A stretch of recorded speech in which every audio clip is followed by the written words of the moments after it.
چې پنځه منځونه ورځ او شپه کې قضا کوي د هغوی دپاره 12 قسمه عذابونه الله نبي ویلي دي چې دا ول ورکوي. اولنې چې څوک یعنې 3 قسمه عذابونه په دنیا کې دي. 3 قسمه عذابونه چې نو هغه په وخت د مرګ کې دي، 3 قسمه عذابونه چې نو هغه په قبر کې دي، او 3 قسمه عذابونه چې نو هغه د مرګ نه وروسته د آخرت په ژوند کې دي. الله دې موږ ټول نه محفوظ وساتي. الله دې د منځ پابند موږ جوړ کړي.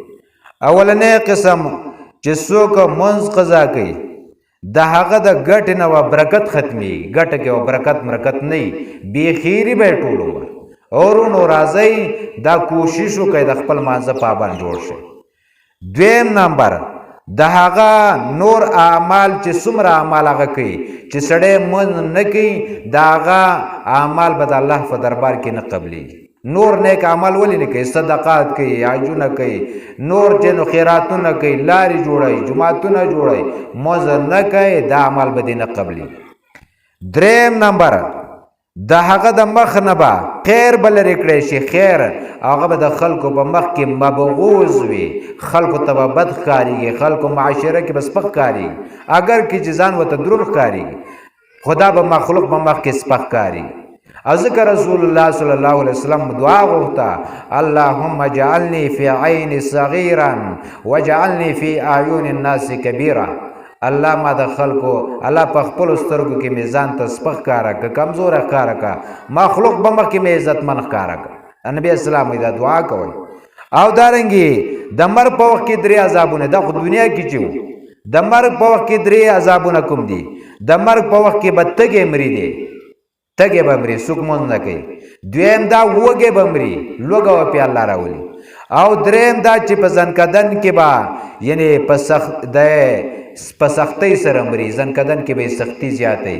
الله دې حفاظت وکړي زمونږه. او په قبر کې 3 عذابونه. یو قبر به تیاره وي، رڼا به نه وي، او ځکه رڼا خو په عبادت حاصلېږي.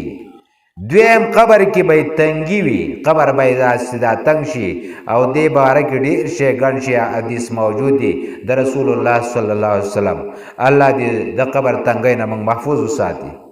او 3 نمبر د نکیر منکر سوالونه به وي، هغو به دې تپوسونه ښه په سختۍ سره کوي، د هغوی جوابونه به نشي ورکولی. او قیامت کې حساب کې به سره الله سختی کوي. قیامت کې د مرګ نه وروسته چې کوم عذابونه سختی به ورسره کوي.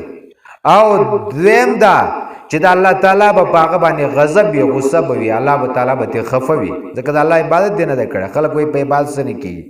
او 3 نمبر دوزخ کې به هغه ته عذاب مې میلاویږي، دوزخ ته به ځي. ګورې وروڼو، نو د دې د وجې نه څومره نوجوانان زموږ بیان اورئ او دارنګې ښه د سره پورې اورئ. وروڼو زما دا پیغام دی تاسو ته، د مانځه پابند جوړ شئ، نارینه او که زنانه یې د دغه عذابونو ځان محفوظ کړئ. نن سبا چې څومره یعنې تنګستیانې، څومره پریشانۍ او غمونه راغلي د مانځه په باره کې دي.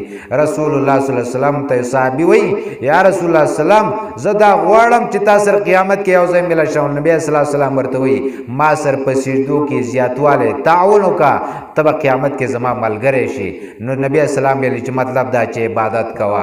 نو وروڼو الله دې د عمل توفیق راکړي او عبادت کې کوشش. څومره مسلمان زما پیغام اورئ، عبادت او منځ چېرته مه پرېږدئ.